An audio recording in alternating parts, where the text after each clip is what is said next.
Trauma disawer 1 miliar rupiah oleh Doni Salmanan, Reza Arab stop donasi gaming saat live streaming.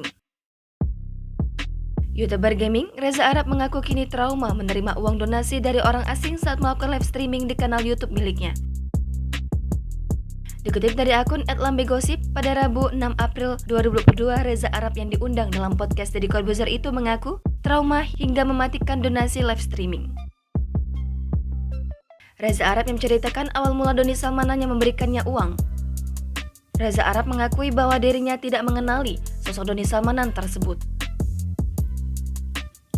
Tak hanya itu, saat Doni Salmanan memberikannya uang 1 miliar rupiah, lantas Reza Arab menelponnya dan menanyakan terkait pemberian uang tersebut dikembalikan atau tidak.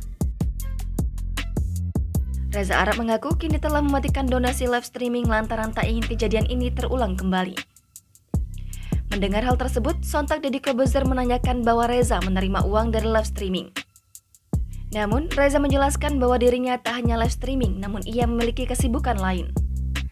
Tak hanya itu, Reza Arab juga mengakui bahwa dirinya tidak berniat untuk mencari uang lewat live streaming tersebut. Terkait kejadian tersebut, Reza Arab mengakui kini lebih baik untuk mematikan donasi live streaming dengan waktu yang cukup lama agar tidak terjadi lagi ke depannya. Jangan lupa subscribe, share, komen, dan like ya!